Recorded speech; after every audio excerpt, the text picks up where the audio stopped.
Hi guys, my name is Joe. Thanks for having me come here tonight to this amazing space. My high school is terrified of this high school. This is gorgeous here. My name is Joe Langford. I'm a therapist and I do sex education for parents and organizations and schools and kids and families around the Seattle area. And I'm a dad as well. I've been working with teenagers basically since I was one. I went to a pretty cool progressive high school where they had master's level therapists come in and train a handful of us as youth. So if a kid didn't want to talk to a grown-up about something, they could come and talk to us, and we got like direct supervision from master's level therapists. It's a pretty cool gig and kind of set a trajectory course for my life. And so I've literally been working with teenagers since I was one. And over the years, I got to kind of specialize in all kinds of sexuality issues. And technology happened. The internet was born, and sex and tech kind of merged together in many, many ways. So my wheelhouse this day kind of revolves around that intersection with adolescence and sexuality and technology and where those things meet. And the mess that those things can kind of create is what I deal with mostly on a day-to-day basis in my life. So I'm going to talk to you guys a little bit about that tonight. I'm going to go through some of the most popular social networking sites and apps that kids are using. Kids being people, 12 to 24 probably. And then I want to talk a little bit about what I call the three big bads, which are sexting, cyberbullying, and pornography. Those are three things that every adolescent has to navigate and deal with on a pretty much daily basis. Have a philosophy around it, know where their lines are, those kind of things. So I'm going to give you guys a little bit of some info about some stats around those things and some tools and tips of how to help your kids deal with those things. And then if we have time, I'm going to talk a little bit about contracting as families and teams for internet safety and sanity. I'm a big fan, if any of you've heard me talk before, see my website, I'm a big fan of contracting as families. Being contracting with kids works really great, so I'd like to talk a little bit about that. And we'll do some Q&A, probably mostly at the end. Most of it's kind of hard to see everybody out there right now, but if there's some burning questions as we go, we can probably take that into. So how many of you guys are parents of younger kids, like 5 and under? A couple? And like in the 5 to 10? So tween age, quite a few. Middle schoolers? Lots of you. High schoolers? I thought there'd be more high school than middle school. And what about kids who were like older than that, sort of 18 plus? Right. Girls, parents of girls, parents of boys, parents of both. Good on you guys. It's a hard job.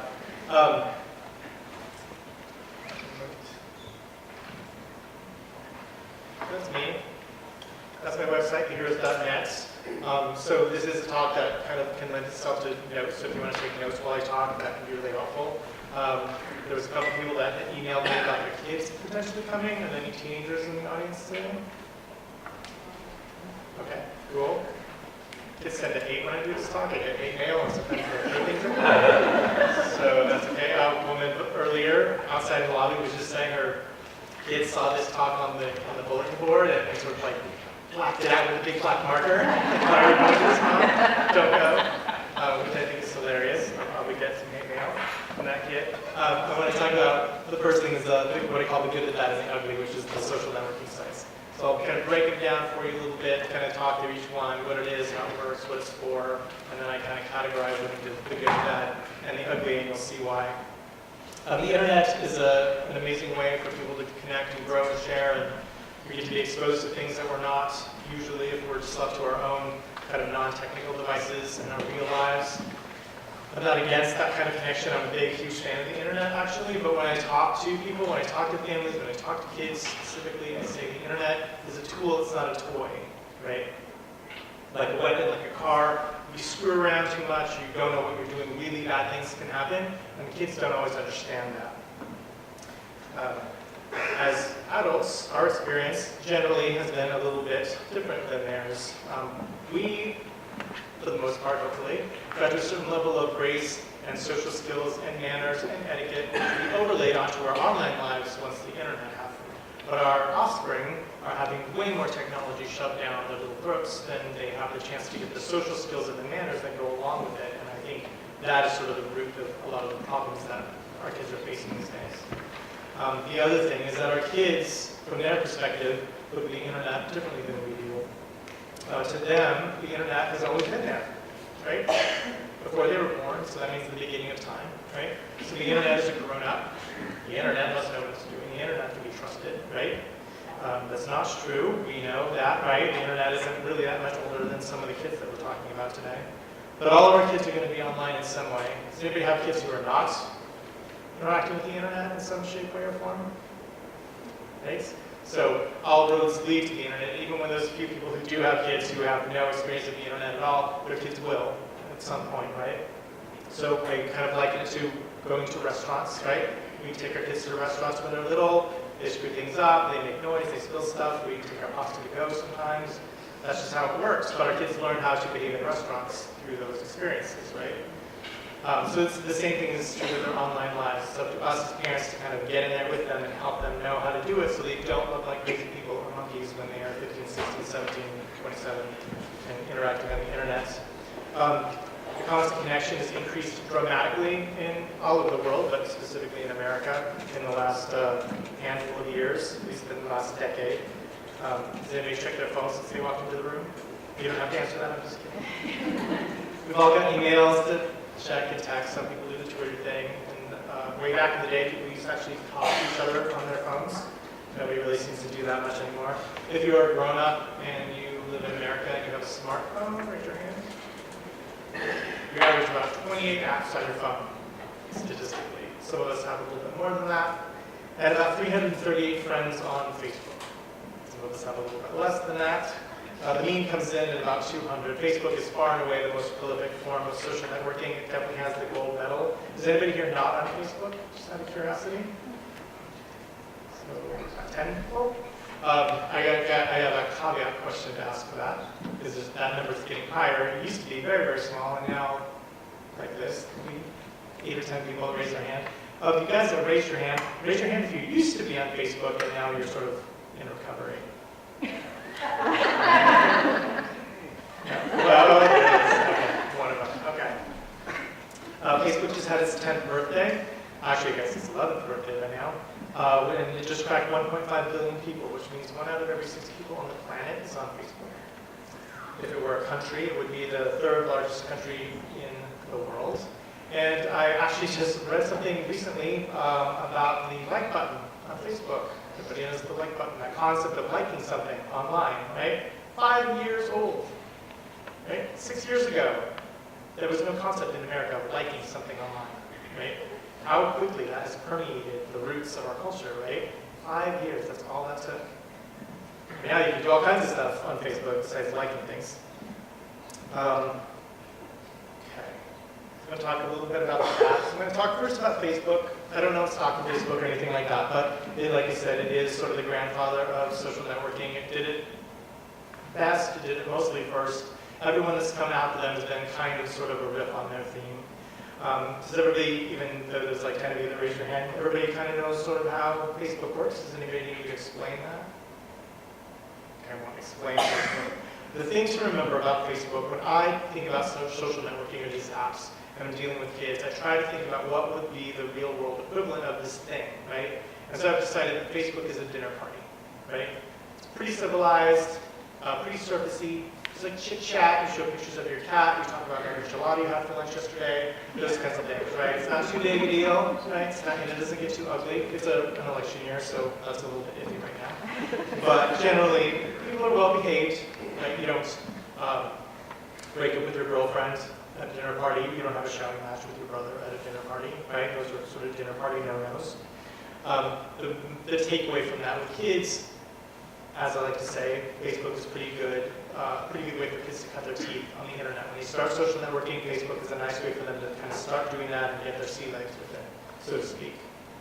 But the rule is the same manners and social skills that you use in your real life are what you use on your internet life, right? Your online persona and your real life persona should not look very different, right? If you wouldn't do something or say something like that in real life to someone's face, you probably shouldn't be doing it online.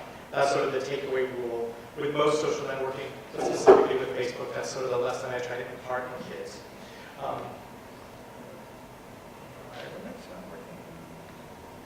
Button's working. There's Facebook. There's Instagram. Okay, so Instagram is probably one that you guys are pretty familiar with. Anybody have kids who are interested in Instagram? Are you Instagramming or letting you for Instagram?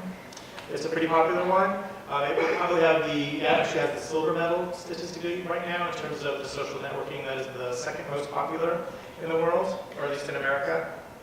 Instagram is an online photo and video sharing social networking service that lets you take videos, take pictures, and alter them digitally in really cool, unique ways, and then show them off to your friends. So sort of like an app version of a photo album kind of thing. Or like, when people sit down and show you their wedding videos. Like that kind of a vibe to it. A couple of pink flags with Instagram and kids. Its reputation is even larger than Facebook's in terms of like culture. So if we're not doing a good enough job of getting our kids spaces and places in real life where they can get their self-esteem needs met, some kids fall into a trap of getting a lot of their external validation and self-esteem needs met through their screens. And Instagram really can lend itself to that, especially for younger teens, especially for girls, it seems to be. What that looks like is they say, oh, I put my prom picture up on Instagram and I got 272 likes, and then my friend who was with me at prom put their picture up and they got 312 likes, so now I feel like a piece of crap, right? So it kind of mess with their heads a little bit. So we want to make sure when our kids start social networking that they are also real life networking as well, so they have other places to get those self-esteem needs met. Another thing about Instagram that's a nice kind of pink flag to remind people about it. When Instagram first started, all the photos were public by default. So if you had a page where you put up the pictures that you collect and have taken and you want to show off, then anyone who follows you can see all of your pictures. But now you can privatize some of them. So you can only let one person or one small group see that one special picture of whatever that thing is that you may be taking. So some kids are going to be tempted to take more inappropriate or scandalous stuff than they would when everything was public by default. So that's something to kind of watch for kids as well. Twitter is the next one. Generally, Twitter is sort of the third most popular social networking app, but that's changed recently, and I'll talk about that in just a little bit. Twitter, if you're not familiar with it, allows users to what they call microblog, which is posting short little 140-character messages, usually in real time as it's actually happening, which they call tweets. Sort of like texting a big group of friends all at one time, or like Facebook didn't take its riddle in that day. It's a really awesome way to connect with people and to figure out what's going on in the world kind of instantaneously. A lot of people use it as a pretty reliable news source, depending on who you follow. You can get information about your community, about the situation that's happening, much faster and probably more reliable often than actual waiting for the local news to pick something up when something happens. The danger with younger kids is their invincibility and their lack of understanding that the internet is forever, right? The internet is forever. That's a sentence that I say more than most sentences in any given week. I actually joked for a long time, and then I had some bumper stickers made, which I ran out of a couple of weeks ago. To get some more made. But the internet is forever. Literally, the Library of Congress archives 500 million tweets every single day for posterity. And when they started doing that in 2010, it was like 150 million tweets a day. That's over 500 million tweets a day are archived in the Library of Congress in DC. So kids don't understand this, right? You leave a trail when you interact with people online. Kids don't necessarily understand that. Kids also need to know, if they're doing Twitter, how to utilize private messaging and paying attention to who's following them. Generally, if a kid is 15 or younger, I usually advocate that they only friend or follow on social networking people that they know in their actual real-life friend circle. So people that actually met in real life, family members, that kind of thing. Or, Justin Timberlake or something like that, where they may never actually meet in real life. That's probably okay. I follow Channing Tatum on Twitter because he's hilarious. Probably not going to meet Channing Tatum in real life. Kids are fickle. They're known for their short attention span. We met them, right? They'll kind of, a lot of them will sort of cut their teeth on Facebook or Instagram if they can. And then they kind of move away from Facebook particularly. Facebook is sort of a grown-up thing. It's like too many old people on Facebook. It's like email for them. They'll come back around to it once they get back in college and get a little bit older. But some kids will sort of test out Facebook and get some of their sea legs, and then they'll quickly move on to something else, which is age appropriate. They do that in real life as well, right? At Thanksgiving and stuff, they want to have like the kids' space where they go away from the grown-ups and have their own space. They want to do that online as well, just like the real world. And so instead of investing everything into one all-encompassing social network that they can kind of do everything that they need to do right there, like Facebook, for example, they're spreading out amongst these smaller, more specified social networking apps. And a mostly positive example of that would be Vine. If you have a middle schooler, you've probably heard of Vine, or at least your kids have. They haven't talked about it. Vine's like Instagram, but it's just videos. So Facebook owns Instagram, Twitter owns Vine. And Vine is, you've probably seen them even if you're not a Vine person, this short / beautiful / weird / cool / mostly silly 6-second looping videos that just repeat over and over on themselves. You can share them on other social networking services, so you might have seen them before. It's not really my thing. I don't understand why you would want a 6-second video that just plays over and over again. But kids think they're hilarious. They're very ADD friendly. I said mostly positive earlier because I think within 2 weeks of Vine coming online, its reputation as a place to find and make underage pornography was huge through the roof. They did some due diligence around it, I think. They had a ban porn on Vine program that they did. Some celebrities jumped in and tried to kind of change some of that culture. And it motivated Twitter to raise the minimum user age from 12 to 17 for both Vine and Twitter. Right? You just hit the little button that says 17 and then they'll let you in anyway. So whatever, it doesn't really mean anything. So they have tried to change the culture a little bit, but that reputation as a place to find kids doing naked things that they probably should not be doing remains. There's a lot of grown-up nudity online as well. There's a lot of drug humor in the videos. A lot of the videos are there because they're nice. It's definitely not a middle school thing, so of course it's very popular with middle schoolers, right? There is even a fun new trend called Vine fights in middle school, where kids are videoing fights, sometimes instigating fights, so that they can video the fights and turn them into Vine videos. And you can search those, hashtag Vine fights, and you'll see what I'm talking about. Yay, internet. I want to talk a little bit about the bad apps. So I want you to be wary of this next group of apps that I'm talking about. These ones, they start to kind of mess with kids' self-esteem. They put kids at risk for humiliation, and for bullying, and for legal issues. This is sort of my operating definition of a bad app, right? The first one I want to talk about is Snapchat. Has anybody heard of Snapchat? Right?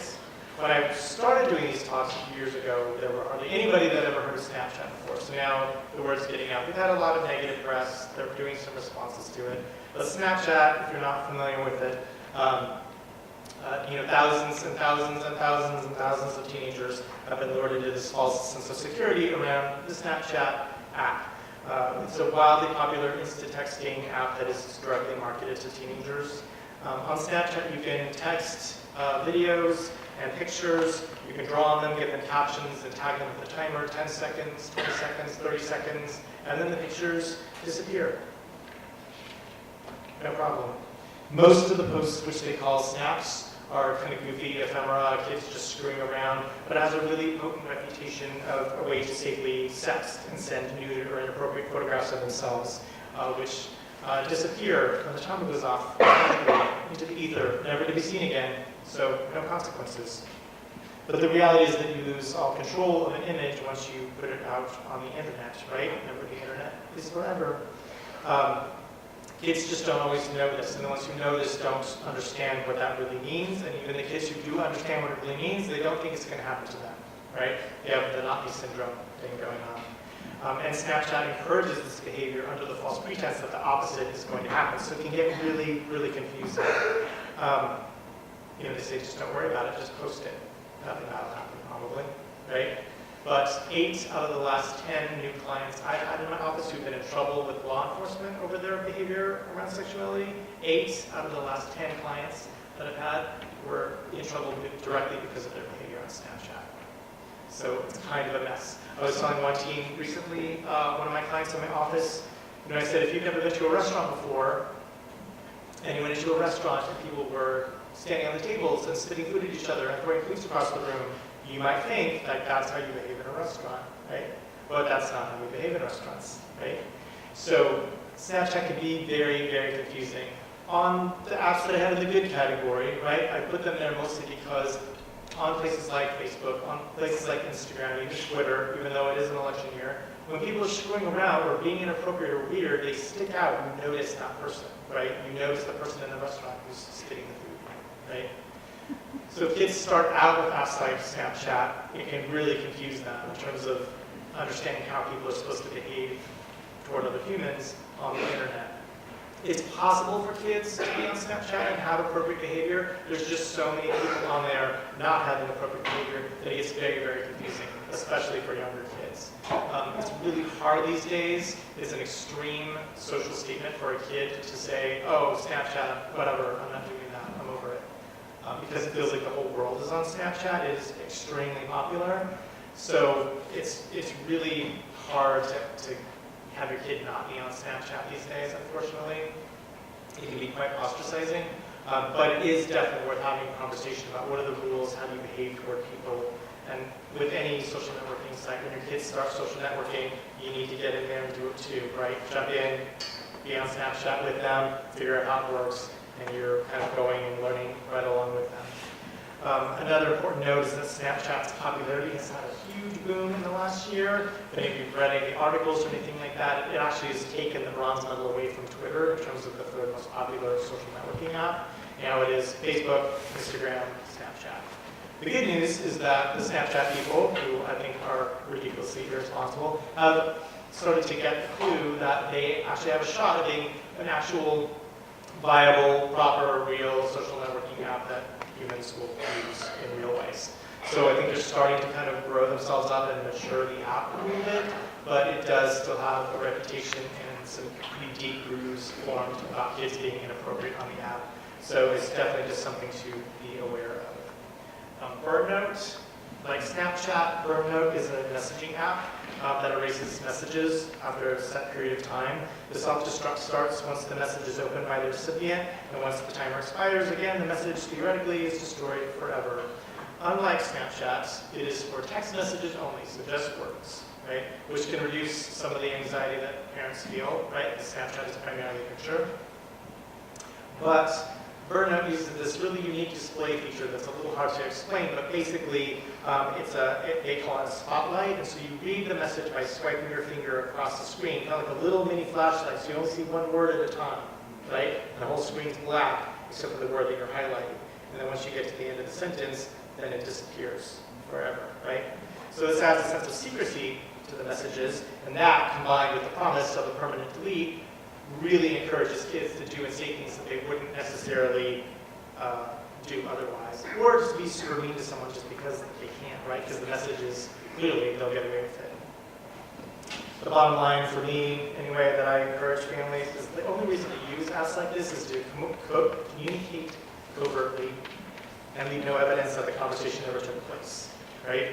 And so unless you're a spy or having an affair or something, right, which are both potentially very dangerous choices, I don't think kids need to have apps like this, right?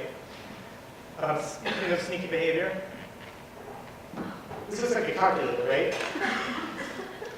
So there's a load of apps out there that are specifically designed to hide inappropriate pictures from your parents, right? So one of the most popular ones right now is calculator percentage. So this is a calculator icon that poses as something that it isn't. It looks like a normal calculator app, but when kids punch in a certain code, they can hide nude pictures from their parents. So last fall there was a headline-making case in Colorado where there was teens were using apps like this to hide a huge sexting ring from their parents and from school officials, and a bunch of kids were arrested and charged with terrible crimes. If kids are using apps like this, they're not going at social networking like a grown-up, right? This is not responsible behavior, and they're setting themselves up for lots of problems. So doing things like adding your kid to your iCloud account or its Android equivalent can give you a heads up, and contracting, like I said earlier, when I'll talk about later, is a way to sort of encourage kids to be more mature about that. But again, we're going to talk about that in a bit. Line is a new one that I'm kind of tracking, and I'm starting to share it with people because it's getting more and more popular. Line is a multifaceted sort of text, video, voice messaging app that also includes some social media elements, making it look a lot like Facebook. It began as a response to 2011's that terrible earthquake in Tohoku, Japan. The idea being that if telecommunication infrastructures were damaged, that people could use app-based technologies to communicate, to share information and status updates, and to a community or their contacts in real time. It's gotten very, very popular. It's the most downloaded app in like 40 different countries, and it's getting more and more popular in America as well. It syncs with your address book, and the idea of it is to be sort of this all-in-one mobile technology communication hub with free texting and free calls. And you can share media on bulletin boards with a timeline and homepage, and you can like things and share things much like I said, like Facebook. But they're very popular. These use stickers that they call virtual stickers that have cartoon characters and anime characters on them that they use instead of emojis, which is kind of a big thing that they push. It sounds like a good thing, and there's a lot of good stuff about this app, but there are a couple of pink flags that can get pretty red if users aren't aware. One of them is the ability to do hidden chats like Snapchat, right? So this idea of ephemeral communication, like texting or communicating something that on purpose is going to be deleted forever when it's done is a thing now. But in my opinion, especially when we're dealing with kids, right, it's hardly ever something that you need, and it's not for kids, right? Like Cabernet, right?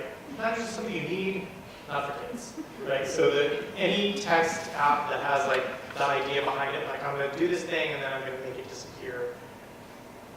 Kids don't really need to be doing that, right? It seems like a grown-up behavior to me.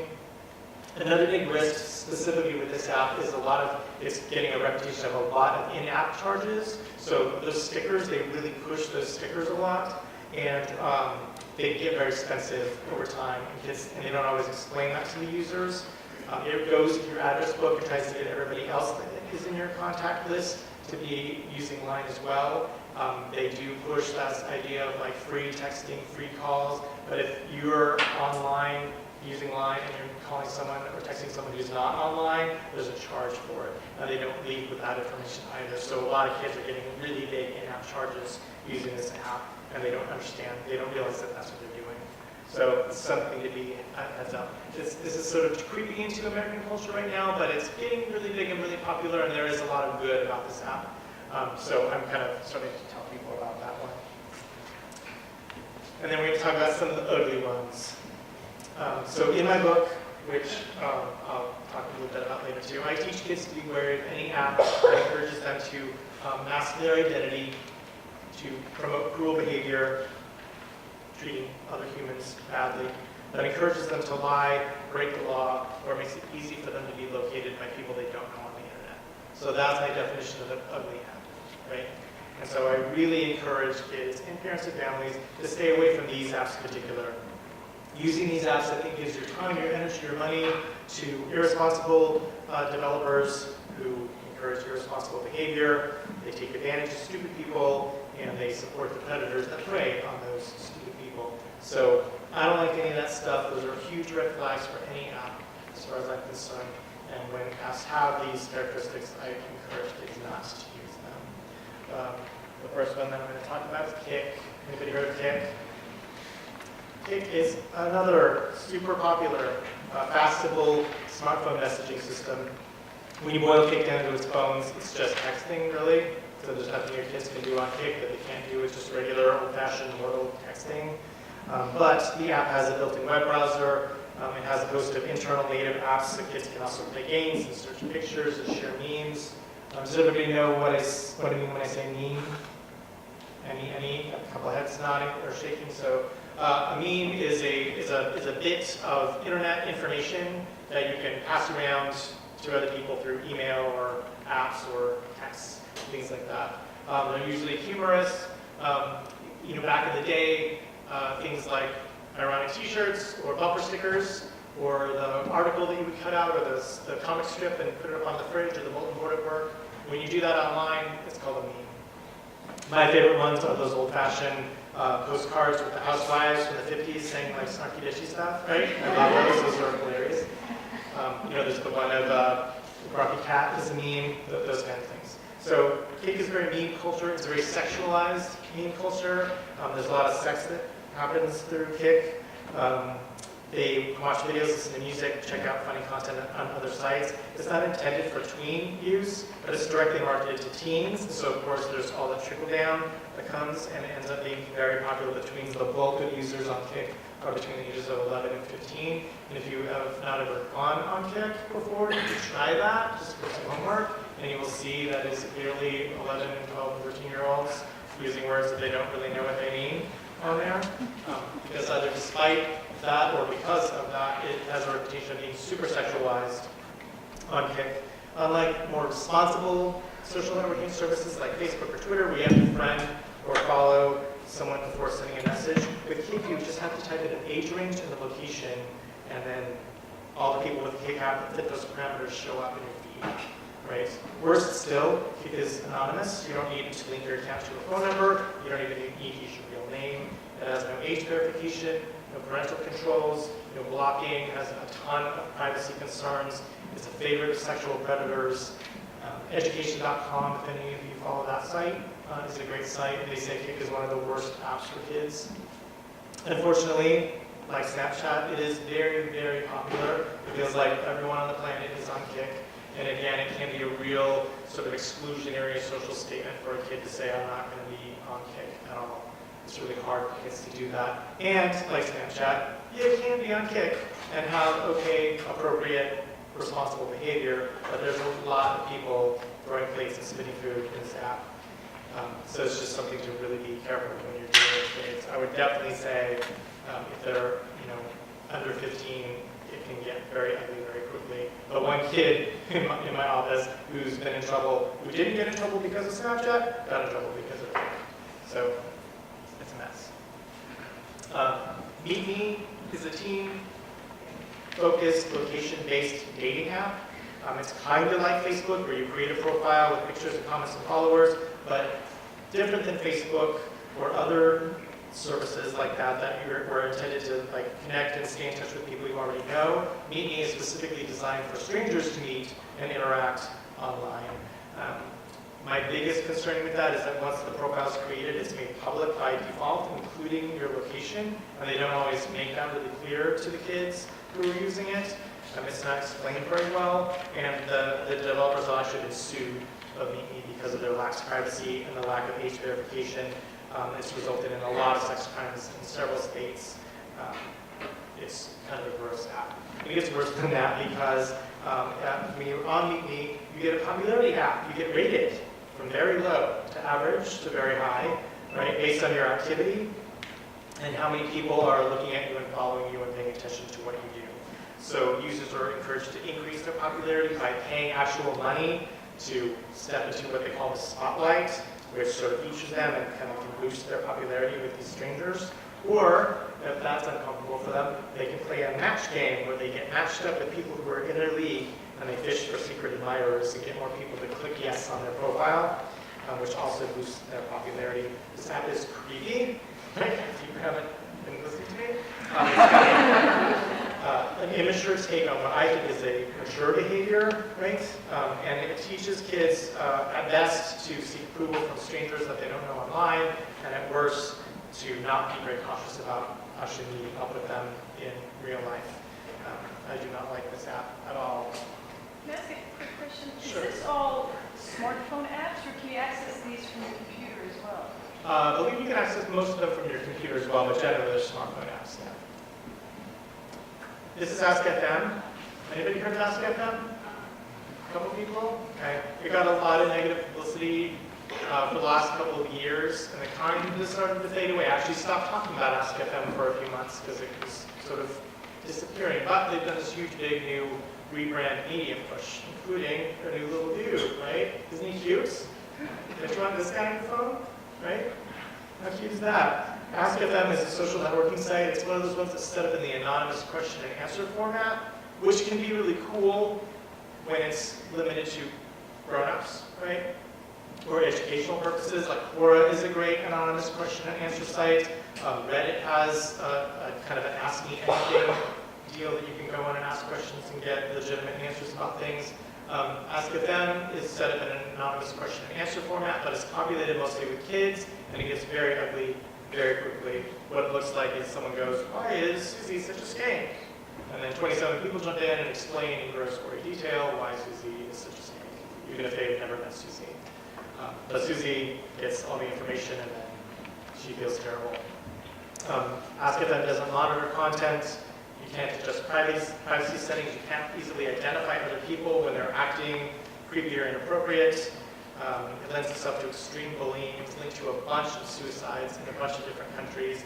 And actually, a couple of years ago, the British Prime Minister called for a nationwide boycott on this app. It's so gross because a boy and a girl committed suicide in London based on other people's behavior. They got a lot of flack for this new cute little dude because clearly they're marketing to kids.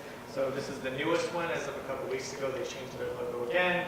This is what they're really trying to kind of scramble around and kind of stay viable, and it seems to be working. They're still out there causing trouble and problems. But if you see that app on your kid's phone, that's definitely worth having a conversation about. Omegle is another one. You heard about Omegle? You're giggling, but so bad. Omegle is pretty bad. Omegle's tagline literally is "talk to strangers." That's how they market themselves, right? It's set up in a Skype-based way, right? We all know Skype, and we love Skype, right? Sort of video chatting like on the Jetsons. Favorite with the grandparents. This sets you up in one-on-one chat sessions based on a subject that you pick. You pick a topic, whatever that may be, and it pairs you up with some random stranger to have a conversation about it. Under the pictures, one of them says "you," and the other one literally says "stranger" under it, right? And you have this face-to-face, typically face-to-face. I think every 8th time it's penis that you do not ask to see. And you have a conversation with the person or the penis about the topic that you choose. Omegle is a hookup app. It doesn't really pretend to be anything different than that. It's not for kids, period. Kids get on there, they think it's mostly hilarious, but it can actually be quite dangerous. There was a predator in California last year that got caught duping girls into creating all these videos for him on his site. It's interesting how savvy some of these guys can be, and I do work with law enforcement. I have worked with sexual predators. I do forensic evaluations for courts sometimes. I've met some of these guys, right? They can be quite charming, and even good kids, even smart kids, even shy kids, even responsible kids can fall prey to their charms. This story in particular that I'm talking about, I won't go on and on about it, but he duped dozens of girls between the ages of, I think it was 9 and 16, into recording these videos. Some of them were an hour long of them blowing kisses to him, dancing around naked, all kinds of stuff. It was just kind of a mess, right? And the girls could see him coming. His avatar, the picture that he had, on the screen, when they clicked on the profile or when he came up on theirs, was a skull and crossbones, right? Which I remember from a kid, and I was like, poison, right? Or pirates maybe, but bad things, right? Skull and crossbones generally is not a good thing. The girls could see him coming, and he was creepy, and he was still able to get dozens and dozens of girls to fall for his stupid tricks, right? So we just can't always rely on our kids' savvy and the goodness of them to kind of drive their judgment in every given moment sometimes. Yik Yak is another one. Most of you probably heard of Yik Yak. It's gotten a lot of negative publicity in the last couple of years. It launched in December of 13 with the slogan, "Share your thoughts with people around you, but keep your privacy." Which doesn't really make any sense to me when you say it out loud, right? Share your thoughts with people around you, but keep your privacy. And it quickly developed into saying whatever you want with impunity. It started on college campuses as a way to kind of communicate about test days and where to go hang out after school, that kind of thing. But again, younger kids got hold of it and went crazy with it. Yik Yak actually encourages anonymous comments, pictures and posts. Basically, it's kind of an anonymous community bulletin board. Just walk by and just kind of put up anything that you want to on there and then keep walking and nobody knows who did it. Using an alias that you create. So you don't even lead with your real name. You make up a name for yourself and then you don't have to It's location enabled, so it sends posts to the 500 geographically other closest GCAC users. It's mostly a college thing, but it gets super popular with younger kids because it's one of the apps that you don't need a phone number to use. So it makes it easy and available to kids who may not have a couple phones, but they've got devices like an iPad or an iPod or something like that. They can use those instead. But this has it all. It has cyberbullying, explicit sexual conduct, unintended location sharing, and the advertised anonymity makes it an especially vicious cyberbullying tool. I have zero tolerance for the gap app. But again, isn't he a cute little dude? Don't you just want to have that on your homepage of your phone? Bird Book is another one that I want to talk about. Bird Book is rated 17 plus in all the app stores. It has sexual conduct, nudity, profanity, crude humor, violence, suggestive themes, alcohol, marijuana, tobacco, drug use. All of that is described as frequent and intense in the app stores with this. It resembles and is actually specifically modeled after the Bird Book in the movie Mean Girls. Anybody seen Mean Girls? Nobody saw Mean Girls? It's awesome. It was Mean Girls. But in the movie Mean Girls, they had a Bird Book, which was a physical notebook that they had in the movie that they passed around the schools. I think it was called North Shore High School. You basically just pass it around, open up a page, write some crap about somebody else, start a rumor, pass it on to the next person, and it goes and goes and goes. So this app is exactly that. You go in the app, you don't even have to create a profile, you just put your school in, and you start spreading gossip and rumors about people. It's just an accountability-free zone that is rife with viral meanness and generalized abuse and violent threats. It causes lots of lockdowns at schools, a lot of bomb threats, a lot of shooting threats, typically on math test day. But it's lewd, it's graphic. The only thing this app is good for and designed for is just to be slanderous and inappropriate and rude to other people. With a lot of these apps, you know, when I get in there and I try it out and splash around and I talk to people and I figure out what it works, I can find some good things about them, or at least maybe the premise started out as a good idea and went sour. But this one has zero good things about it. The most positive thing I've found about this app is because of all the negative publicity, the developer put a system in place where if a comment was so gross, so horrible, so rude, that it got 5 thumb down votes on it, then that sentence would be erased from the app forever, which the last time I checked it had resulted in about 3% of the posts being permanently deleted. And that is the most positive thing I can say about Burn. Just gross. After School is one definitely to watch for on your kids' phones. It's a similar app, it's garnered similar attention and similar problems, including a change.org petition to have it shut down. It responded to some of the negative reaction and has put in place some actually pretty cool safety measures, like having each post vetted by an actual human grown-up before it's posted. So some of the cyberbullying has been toned down quite a bit, but I don't really see the need for, as they put it, a safe place for kids to publish thoughts when not at school without fear that a parent or relative will see the content. Right? I'll say it one more time. Here we go. A safe place for kids to publish thoughts when not at school without fear that a parent or relative will see the contents. That's called a diary, right? If you're going to do that, write in a journal and stick it under your mattress like the cave people used to do. You don't need an app for that, right? The concept of privacy online is muddy enough for kids without people like this throwing this into the mix, right? So this one is getting more and more popular every day. That's definitely one to keep an eye out for. Though they change their logo all the time, this was the most recent one that I found, but there's like 10 different logos for this app. So right now, this is what it looks like, but in 2 weeks, it could look like something different. But it's called After School, and again, it was supposed to be meant as sort of this anonymous, hey, where's everybody hanging out after school? Where's the party at? Where's the study group? That kind of thing, but that's not really what it's primarily used for anymore. I could probably do a couple of quick questions about those things. Any quick questions? Nobody? Okay. Save it for the hands. I want to talk about, like I said, the 3 big bads. So there's no walled garden online for kids.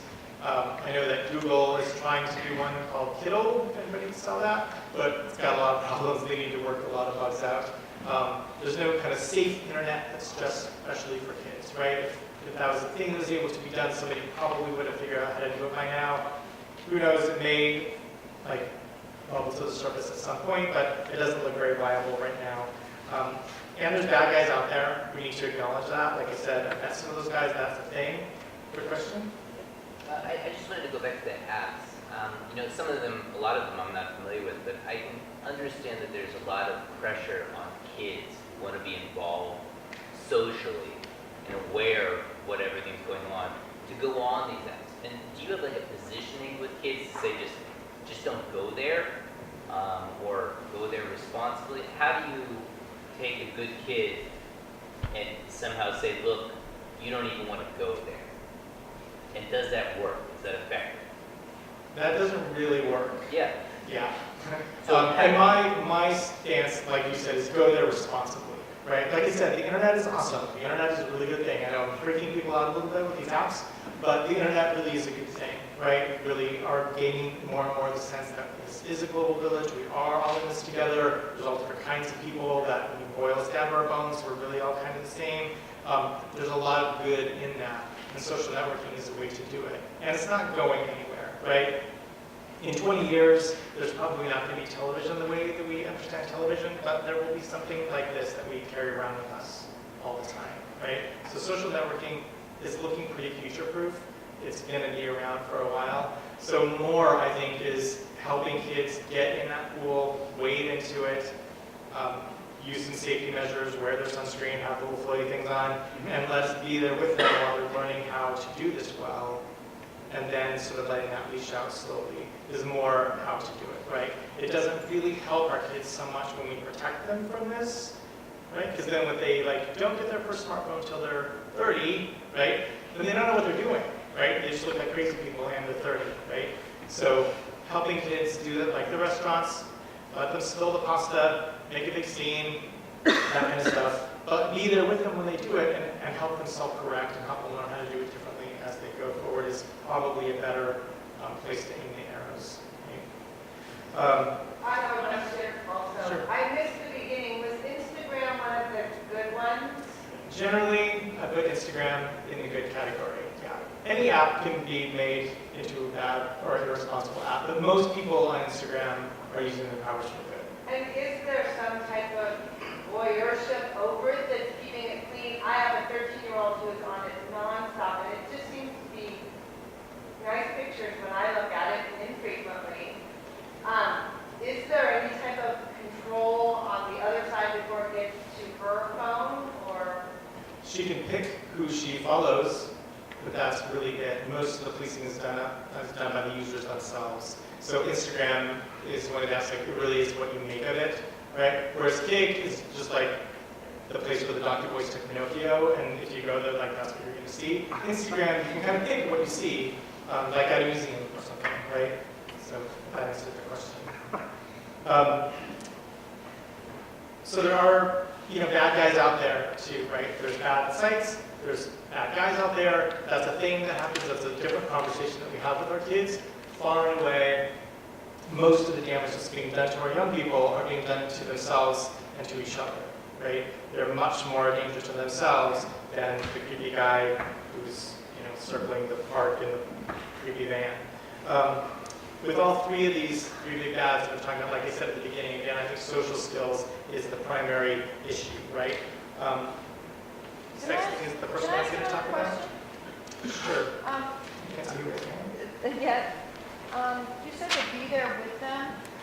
I'm not quite sure how you do that with a teenager without, how do you give them some privacy and independence and also be there with them? I'm going to ask you to hold on to that, because I'm going to talk about all that when I do the contracting stuff. Okay. Both the concept of what privacy means these days, and how to be there with them as they kind of start splashing around in school.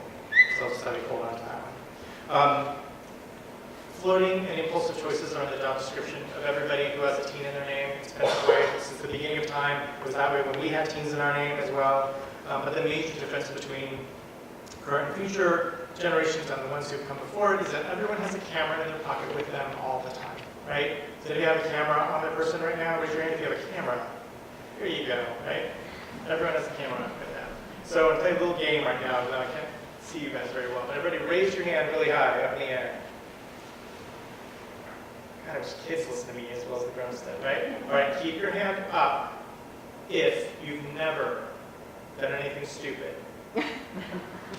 or impulsive or uncharacteristic or maybe even illegal, right?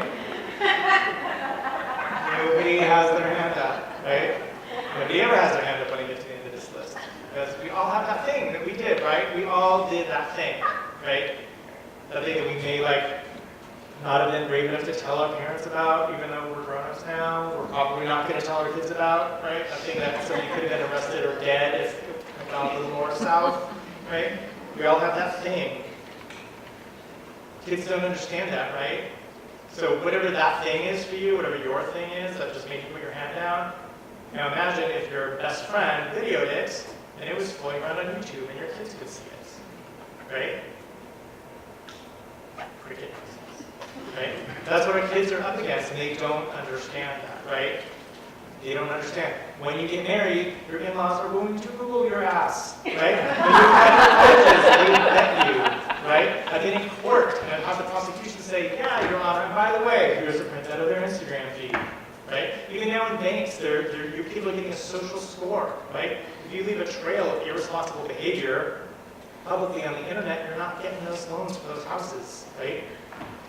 That's happening now. Kids don't understand what they do on the internet can come back later, many years later, and bite them on the butt. They don't understand.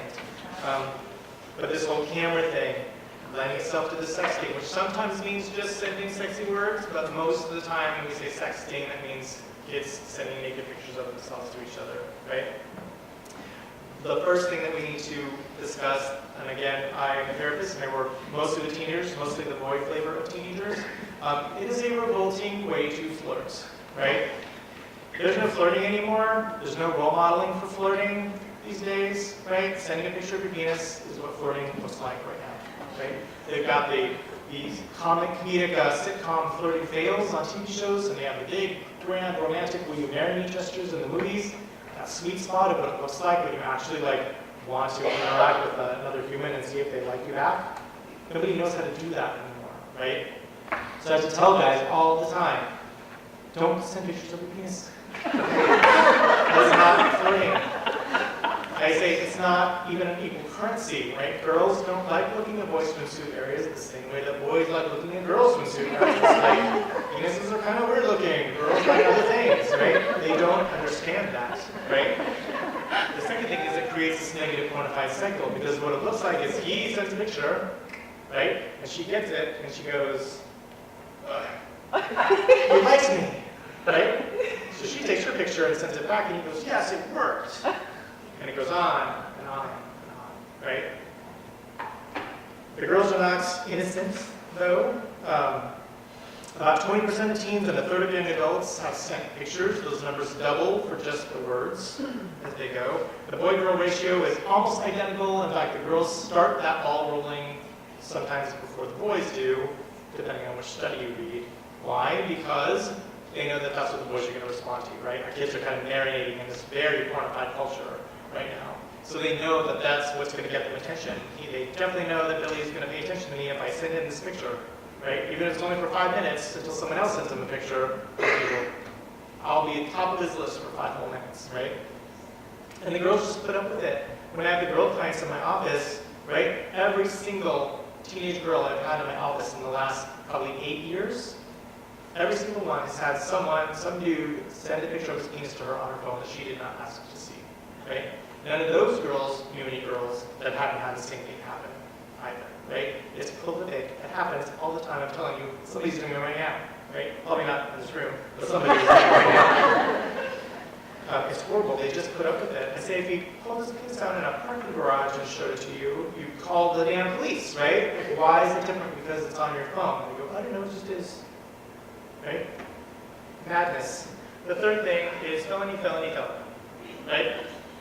So I told you it is a felony to create child pornography, it is a felony to distribute child pornography over media lines, and it is also a felony to possess child pornography, right? It's a felony on a federal level 3 different ways.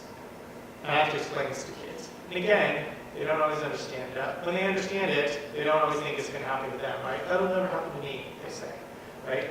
Our kids need to hear that it's only called sexting when everyone involved is over the age of 18. Otherwise, it's child pornography. In fact, when kids are in my office and they say sexting, I make them use sarcastic quotation marks when they say that word, sexting, right? So you're not talking about sexting, you're 17. You're talking about child pornography, right? When you're 15 and your girlfriend's 14, you're not sexting. You're making villains, right? And kids are getting busted for it left and right.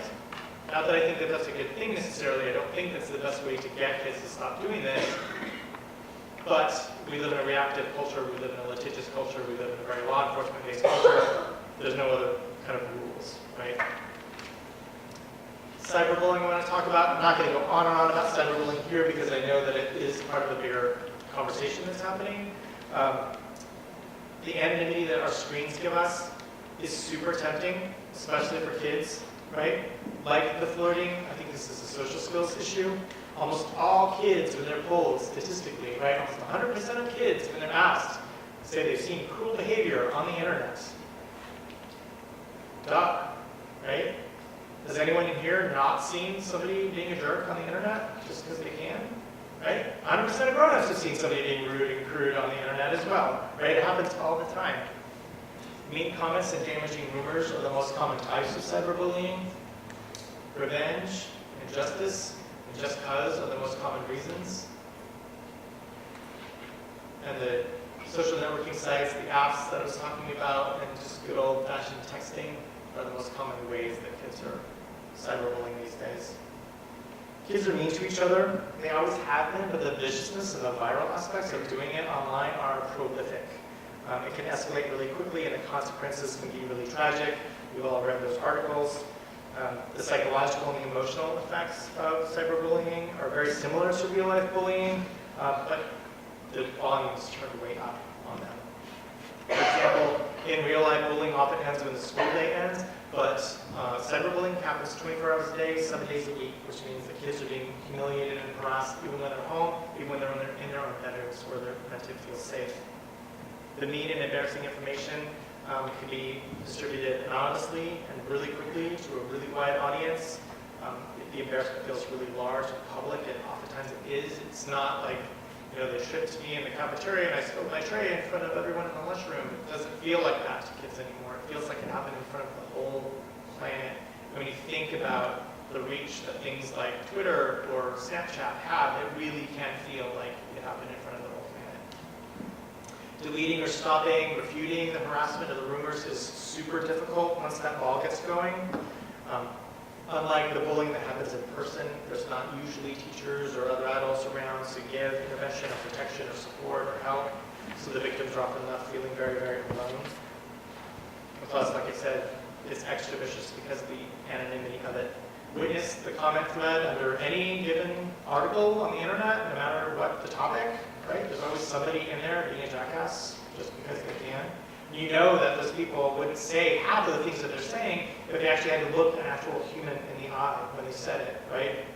They're only doing it because they feel distanced and protected by their screen, and that's why they're doing it. And kids are way more susceptible to that than even grown-ups are. They just don't understand that the hate they bring with their actions has kind of real consequences on the other end. And even thoughtless and irresponsible posting can have really powerful sort of tragic effects on the other end of those media lines, as active cyberbullying can be. So in terms of helping our kids develop pro-social skills around this stuff in the real world, in their online interactions, kids need to know a few things, okay? Kids need to know that it happens. So a lot of the blunt drama and trauma that happens when someone is a jerk to your child online can be severely reduced if you give them a heads up and just say something as simple as like, just so you know, right now you're starting to like do some Facebook, you got an email account, okay, somebody's going to be a jerk to you at some point just because they can, right? It doesn't have anything to do with you, it's all about them, but when that happens, notice I didn't say if, when that happens, come and talk to me about it so we can sort it out together, right? Just something like that can reduce a lot of the trauma so that when something goes south, they can say, oh, this is that thing my parents told me about, and they can have a conversation. Kids need to know that it happens on accident as well. Cyberbullying is a thing, it's a real thing, and I think not everybody who feels like they've been cyberbullied necessarily was cyberbullied, right? There's a lot of human interaction that doesn't happen when you're using a screen.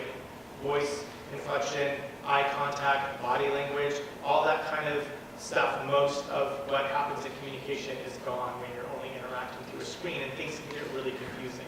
So what it can look like is, I use the example of the 3 girl best friends, right? A, B, and C.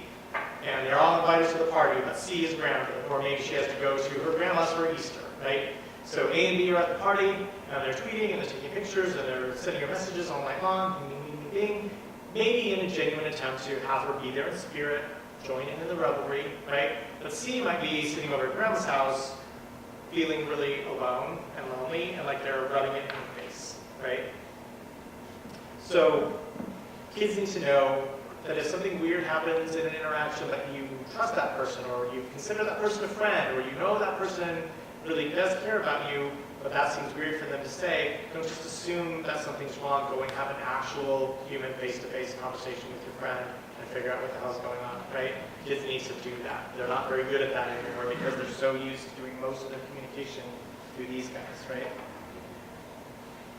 Kids need to know not to reciprocate. So old school rules on the playground, right? Somebody's a jerk to you on the playground, in the lunchroom, you plant your feet, right? Square your shoulders, you stick your hand in their face, you say, knock it off, you don't get to talk to me like that, stop. But we do not do that when it happens online, right? Does anyone try to argue with any of the crazy people in those articles? Right? Has that ever helped anything in the history of anything ever? No, it doesn't. It only makes it worse, right? So our kids are engaged, they lie low, they write it out, and they wait until something happens to somebody else tomorrow and it blows over, which it eventually will do. And our kids need to know not to stay silent, right? Make sure that you do talk to somebody about it, but somebody who actually gives a crap about you. Your friends, your parents, maybe there's another grown-up in their life that is someone that they feel comfortable talking to about this stuff. All schools these days have a bullying policy. I'm sure this school has a zero tolerance for bullying. All schools who have bully policies should also have cyberbullying policies. There should be a point person at every school that it can go and talk to if something as weird is happening to them or someone else online around the school. Kids need to know how to block and report, right? So another definition that could be used for the good apps is that they have features on them where you can block people who are being jackasses, or report people who are doing illegal things or gross things, right? If the kids are using a site or an app or a video game system where they can't block or report, that's usually a clue that that's not a very responsible thing to be doing, right? So when kids are in my offices, even when they do have systems where they can block and report, even when they're using apps where they can block and report, when I ask them, show me how, only 1 out of 10 when I ask them can do it, right? So when your kids get a new game system, when they get a phone, when they start doing email, when they start social networking, walk them through. Now, if someone is a jerk to you in here, where's the button where you block and report them, right? And help them make sure that they know where that is and how to do it. Very important. Another social skill is how to give constructive criticism, right? And this is a hard one. They're not going to learn it in school, right? I think they should, right? I think they will eventually. But right now, they're not learning it in school, right? And it's a different generation. Most of us didn't have to get real, effective, proper, grown-up constructive criticism muscles until, what, mid-30s, right? Maybe 40s, maybe some not yet, right? But kids need to know how to give actual, real, constructive criticism by like age 12, right? Things like, only jump in and say something in that thread underneath that article if you really, really, really, really, really care passionately about this topic or this thing, right? When you jump in and say something, don't just complain and moan about it, actually offer some alternatives or something positive that creates more out of the conversation rather than just limiting the conversation. Those kinds of basic constructive criticism skills. Kids need to know how to do that by middle school. It's a very, very important skill these days in terms of all of us with our online lives. Let's talk about porn. Talk about porn before we go. So as parents, most of us, make an age generalization, I can't see the faces, but I'll say when most of us were in high school, we'll say like late 80s, early 90s, maybe, right? The average age of porn exposure was what? Any guesses? 16 and a half, right? I know some people shaking their heads, blue bell curve, but statistically that was the average age. And now, what's the average age of porn exposure? 9 or 10, depending on the study, right? It's a totally different world. Right?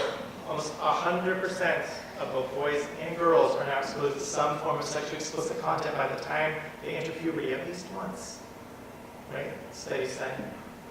And of those kids, of those 100% of kids, right, what's the percentage of kids who come to a grown-up and say, what are they doing? What is happening right here? What's going on? Right?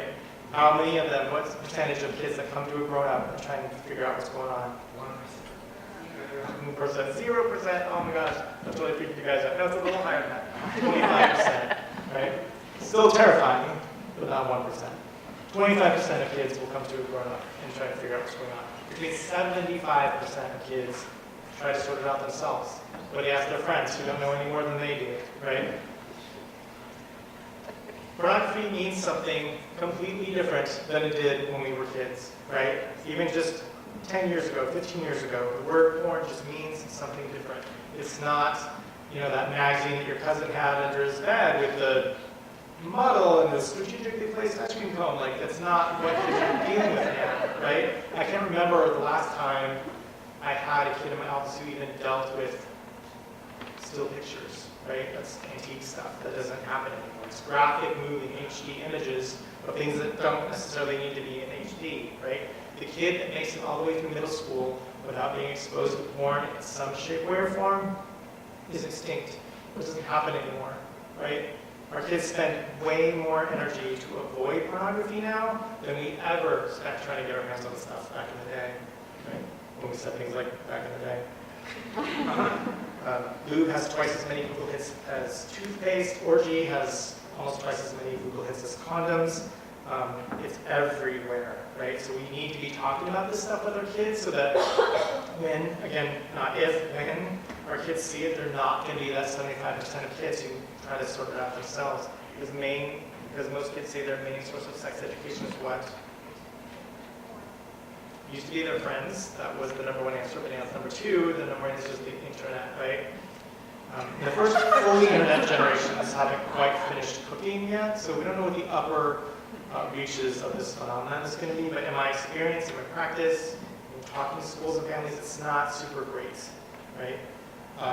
And again, giving our kids a heads up about pornography from the time when they're little, as they grow up, and talking about healthy choices and unhealthy choices is really important. So I know I'm pushing you with time a little bit, I think we got a little bit left. So whether you're talking about just being on the internet with your kids, because you're maybe getting their first smartphones, or starting to splash around in some of the social networking that we're talking about, safety guidelines should revolve around creating philosophy and regular conversations that you come back to around what I call the 5 Ps. So the 5 Ps are sort of 5 sort of broad stroke categories that I talk to families about when you're doing contracts for kids for online safety, for internet behavior. You want to kind of hit these 5 main points. Is this up in your book, I imagine? Yes, yeah, a lot of this stuff is in the book. I really like contracts. If you've heard me talk before, like I said, if you've been to my website, I'm a huge fan of contracts for kids for a couple of things, right? One, we're all trying to control our media use, right? This is all new stuff. We all fall into like culture and that feeling of missing out on something. It's pretty pervasive, right? I'm sure a lot of people here struggle with how much time they spend with their screens as well. So we want our kids to have those basic social skills like not talking on the phone while you're in line at the coffee shop, right? It's 2016 and people still do that. It makes me want to light myself on fire, right? Don't talk on the phone while you're standing in line. It's super rude, right? If we don't know our kids to do that, they shouldn't see us doing that. Texting while driving, right? I'm sure nobody in here texts while they drive, right? Big no-no. I would never do it, right? We definitely don't want our kids to see us doing that, right? So simple things, no tech at the dinner table, that kind of stuff, right? We say do family contracts, it helps us have responsible behavior with our screens as well. The other thing is if you haven't done contracts with kids about anything, they're great. Kids are way more likely to follow the rules if they feel like they have some agency and they were part of creating this thing, right? And they're way more likely to just accept the consequence and go on with their life if they have to come up with a consequence, right? As opposed to that pushback that we get when it's just us against them. So, the first P is propriety. So this is sort of revolves around what they call etiquette, or the social skills, the manners of being on the internet, right? The social behavior. So things like rules about the times of day, how long kids are communicating with other people, who they're communicating with, how they're communicating, all that stuff would fall into this category, right? Does anybody remember when phones used to plug into the wall all the time? Right. I remember that, and I remember that it was kind of sort of rude to call somebody before 9 a.m., and it was kind of sort of rude to call somebody after 9 p.m. Does anybody remember the 9 to 9 rule, right? That doesn't need to change just because we carry our phones in our pockets anymore, right? I love the 9 to 9 rule that we have at my house, right? Reminding kids that the number of friends or followers they have on Instagram, that they have on Twitter, that they have on Snapchat is not a real world badge of how cool or popular or poxy they are, right? Even though to them it really can feel like that. So giving kids, in terms of propriety, like a line in the sand, like how they make choices about who they friend or follow online. So, personal example, I have 2 Facebook pages, right? I've got my personal Facebook page, I've got my professional one. My professional one is open. I friend anyone who wants to listen to me talk about this stuff, right? My personal one is very small. There's like 30 people, right? It's privatized, nobody can find it unless I want them to. My line in the sand for myself with Facebook is if I wouldn't buy that person a birthday gift, or I wouldn't have them to my house for dinner, I'm not friends with them on Facebook. Those are my rules, right? So anytime I ask somebody, I kind of ask myself those 2 questions. If the answers are yes, then I friend them on Facebook. If one of the answers is no, then I don't friend them on Facebook. And it's as simple as that. So helping our kids come up with some kind of litmus test for themselves is really important too. Because what it ends up being is, it's that guy who does that guy who does that guy who does that guy who does that guy who does that guy who does that guy. And that is in my math class, right? And then we have 800 friends on Facebook. Most of them they've never met in real life. And some of them they probably shouldn't, right?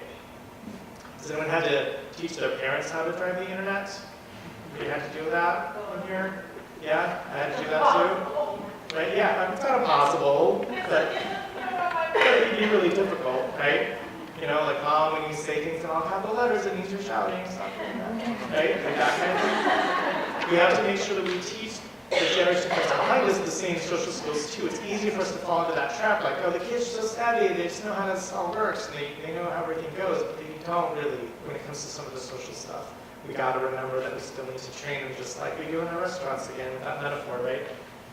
Presentation is the next P. So examples in this category would be like having preset expectations about what kind of pictures kids take of themselves and are posting. No cameras in bedrooms, right? Everybody say that with me out loud. No cameras in bedrooms. That does not end well, right? Don't do that. Knowing and learning the difference between truth and lies, having those conversations as a family is really important in terms of how they present themselves.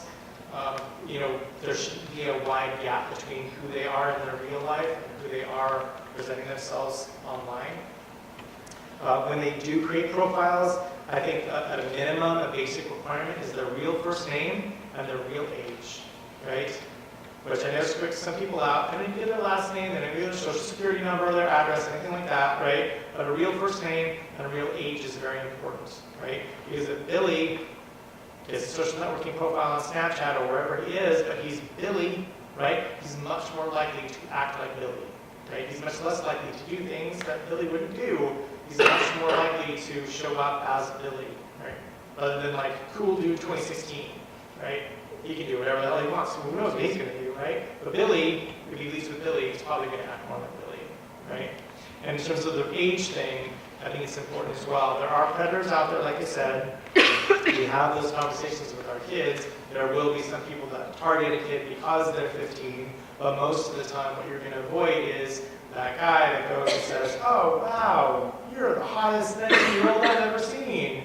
And, you know, Sally's 15. She's not going to correct him, right? She's going to go, yeah, okay, I'm good with that, right? He's older, thinks she's hot because she's 19. She'd be crazy to correct him, right? And that dynamic causes lots of problems. Whether, what would more likely happen most of the time, right, is he's going to go, she's the hottest, no, 15, and he's going to keep swiping and keep going, right? He's going to find that 19-year-old he's actually looking for. He's going to skip over her. So that's an important thing to kind of think about with kids in terms of honesty and profiles. It can be a real sign of integrity and maturity. It can avoid a lot of problems. If they're needing some cheesy nickname to be on some kind of app or game or something like that, then maybe they're not quite ready for social networking, because it's really tempting to lie about your age or just not correct someone who's inaccurate but possibly flattering guess. Privacy, we're going to talk about privacy, is the next P, right? This is another word that I sort of make kids do sarcastic quotation marks when they say that word in my office. Privacy can be a trap, right? So when you're doing family contracts, things that would fall under privacy would be like credit card usage and spending. Do your kids have access to your bank account or your credit card with their video game system or the app store? Don't do that, right? That doesn't usually tend to end very well. But you can set up a system like your kids can get allowances on iTunes and those kinds of things where your kid can have access to things but not carte blanche. Password sharing would fall into this category. I recommend what I call the diaper rule.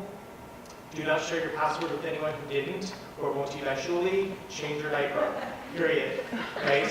Because what kids do is they say, we've been dating for 3 whole weeks and we're in love, so I gave her the password to my Twitter feed. No, do not do that. That's not going to end well, right? So privacy can get sticky, right?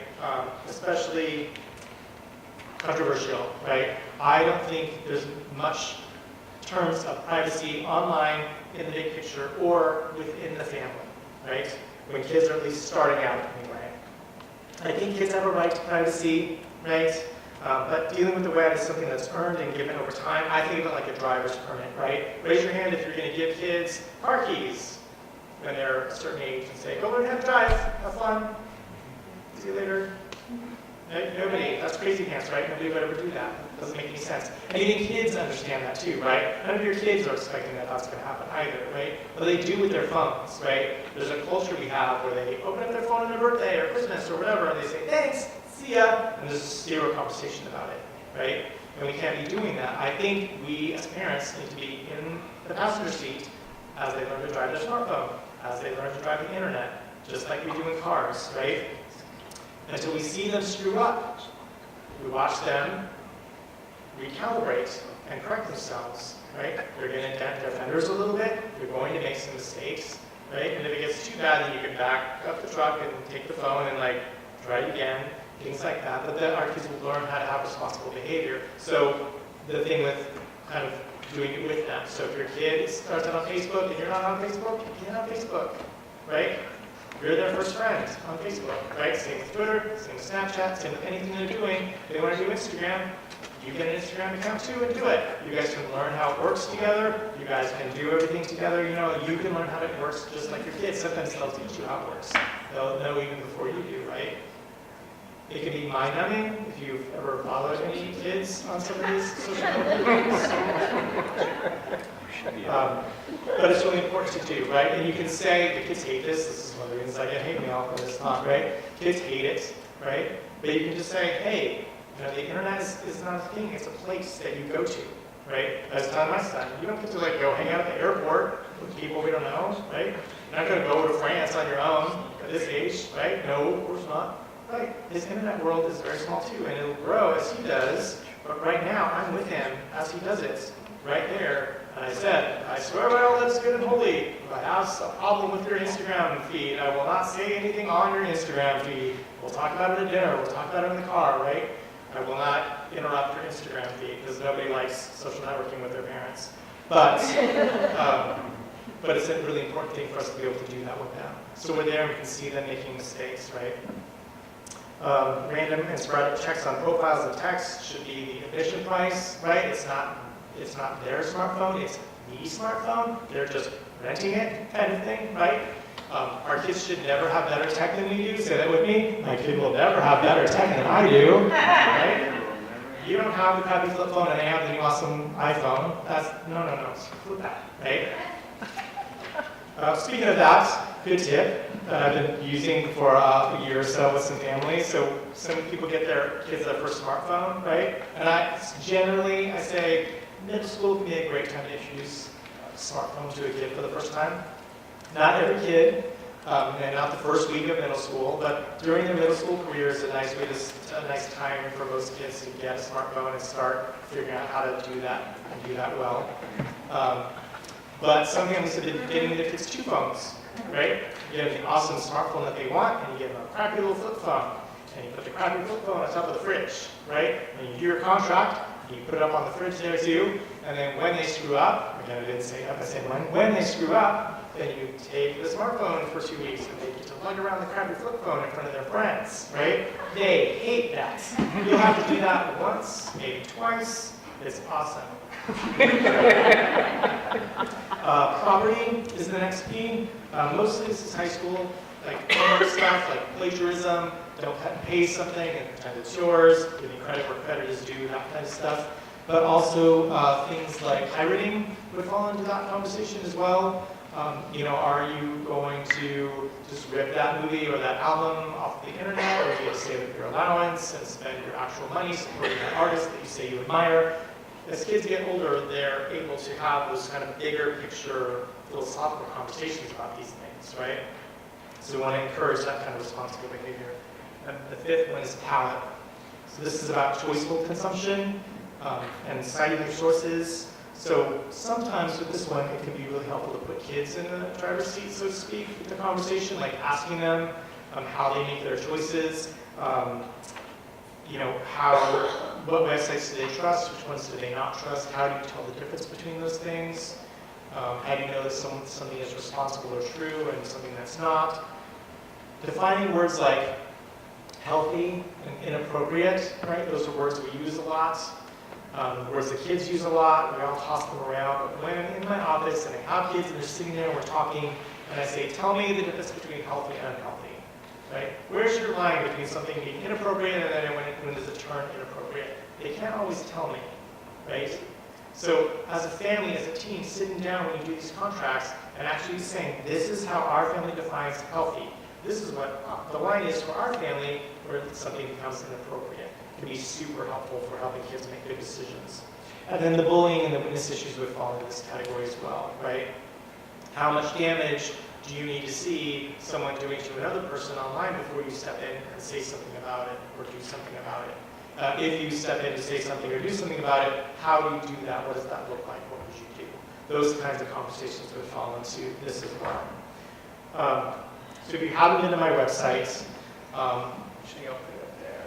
That's it. So beheroes.net, right? So on my website, there's a resource page. And on the resource page, there's a whole kind of armada of these free PDFs that you can download. There's a whole bunch of them. There's one about, for families just getting on the internet, period, in general. There's ones about your first smartphone. There's one about sexting. There's one about porn. There's one about alcohol use. I'm working on one about driving. Right? There's a whole very highly detailed do and don't list that you can take. You can download them, they're free, and kind of cut and paste, and can help you kind of use this as a springboard to make your own contract for your own kind of unique snowflake family. Question? Is there a PDF that will help you after the bus is already left the station? I get that a lot.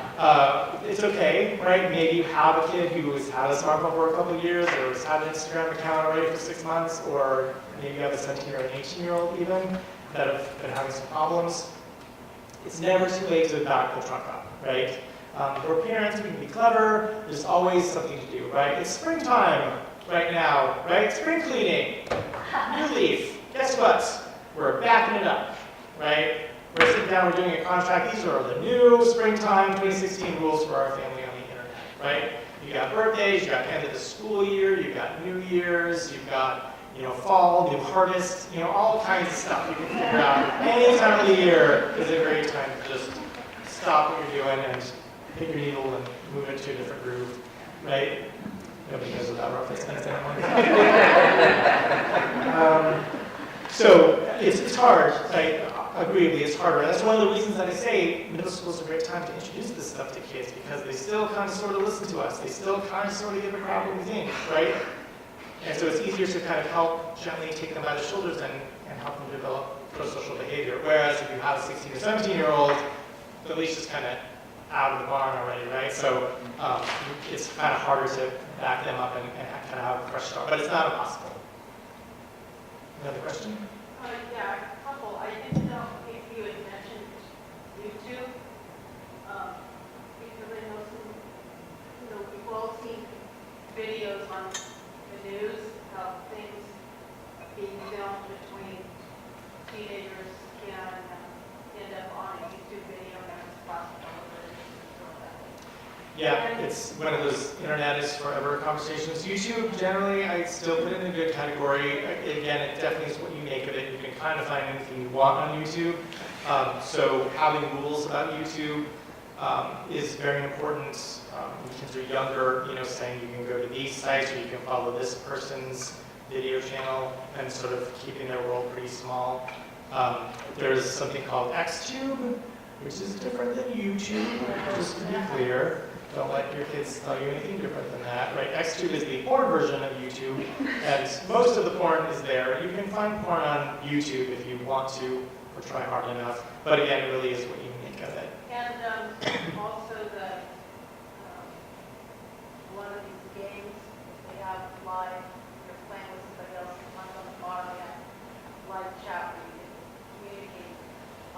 I just happened to go into my son's room when he was playing, I don't know, Minecraft or whatever, and there was, all of a sudden, I see this kind of bars going down the bottom of people talking, and it was innocent enough at first, and then I just happened to notice a quick second, and somebody asked my son if they wanted to have sex with him. And I said, okay, stop. What is this?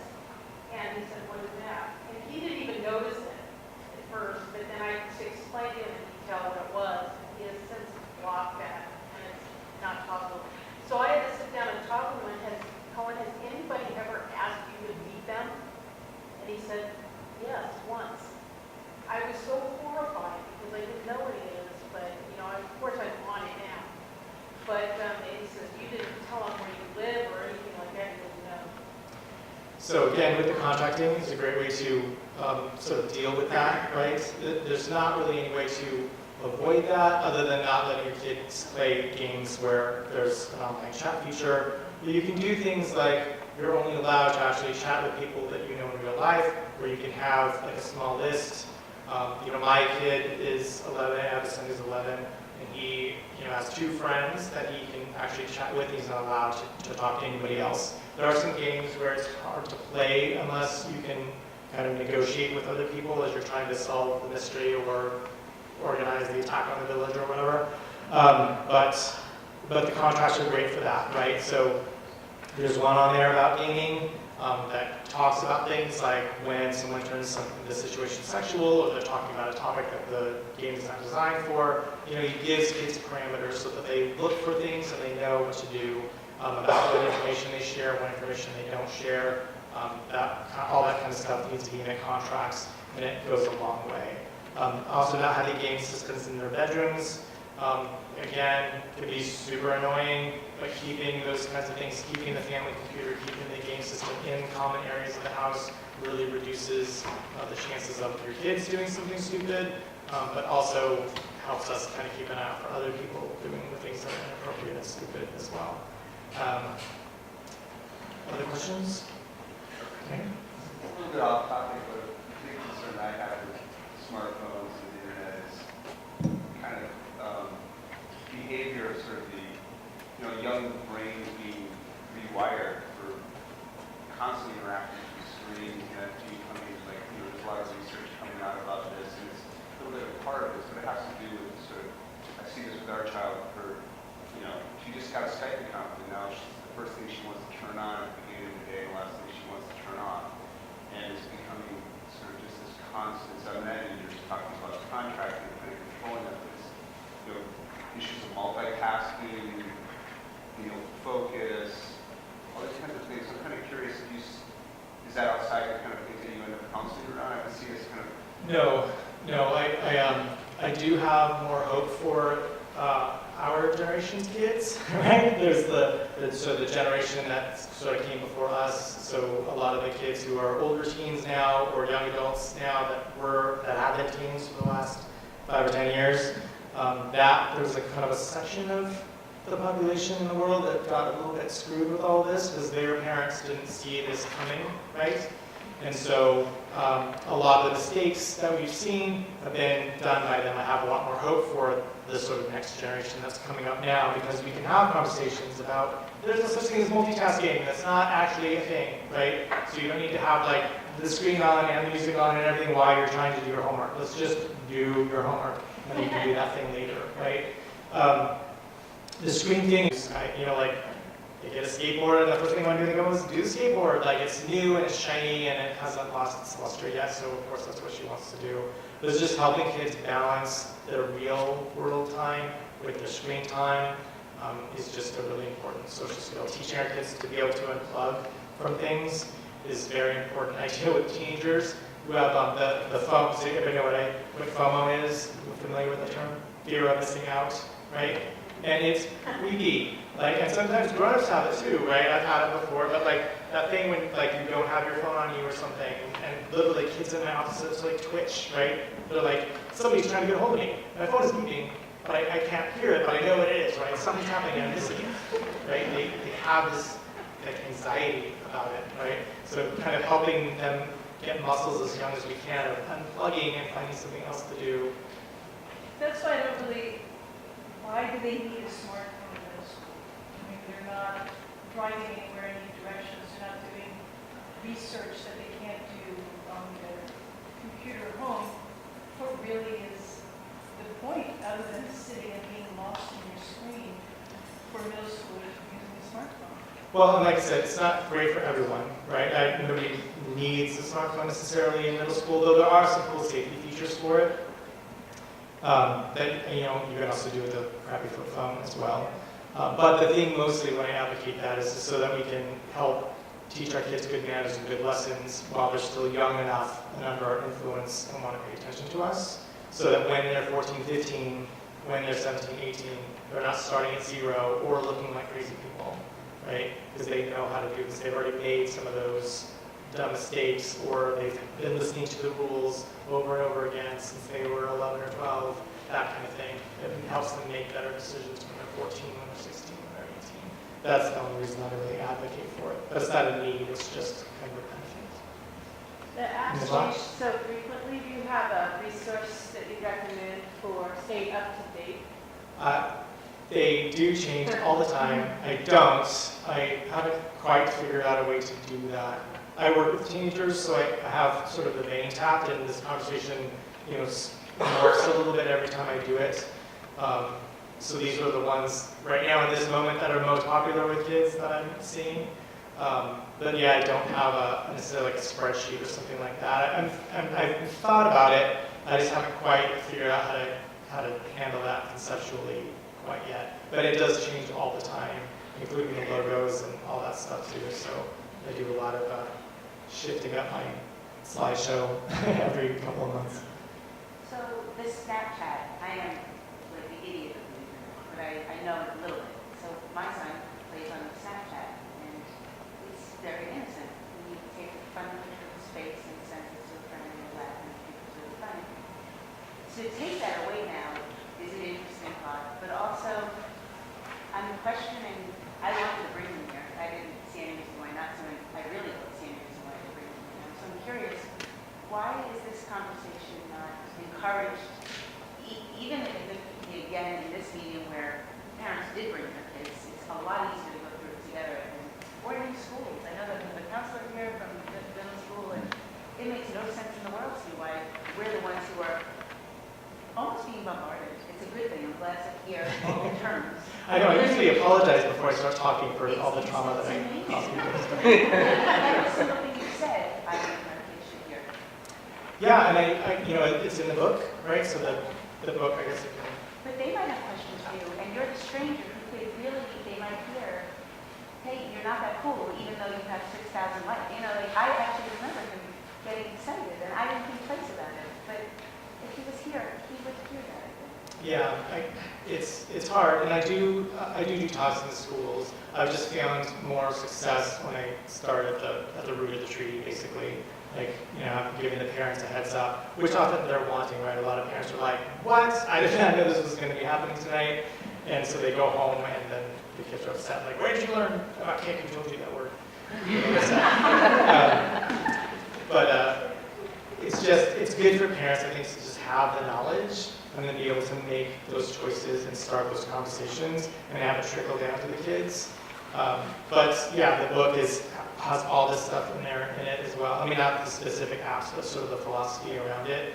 But just giving kids rules, start out with Snapchat, like, you only take pictures that are from here up. And, if I see you taking pictures that are not from here up, then you don't get your phone for 6 months or something. Where you say, oh, I'm so sorry, I thought you were ready for this. We'll try that again on your 14th birthday, right? That kind of stuff can be really effective. Good question.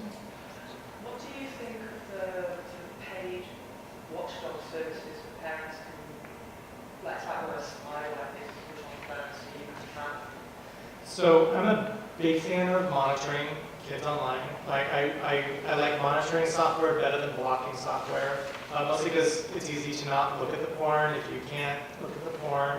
And what I see with those kids is once they get out of the nest or go to the friend's house for the sleepover or whatever, they go crazy pants the opposite way, right? Because now the gloves are off. Whereas using monitoring software, and the kids know about it, right? I never advocate like spying on kids or anything like that, even though it's called spyware, but we don't spy on our kids.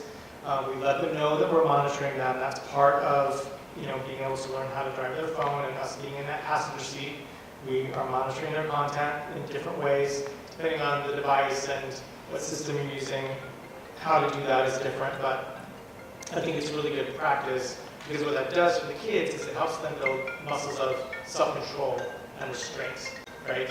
So when you can look at the porn, but you choose not to look at the porn because then you're not having a conversation with mom and dad on the couch tomorrow night, that builds muscles of self-control, which is what we want, right?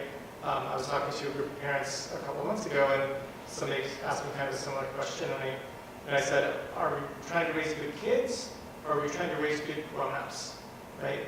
Those are different things. And when most of us, I think, kind of take a deep breath and take a step back from the canvas, I think that's what we're trying to, that's why we're doing all this hard work, right? We want our kids to be good grown-ups, right? And so self-restraint, especially with internet, is a big part of that.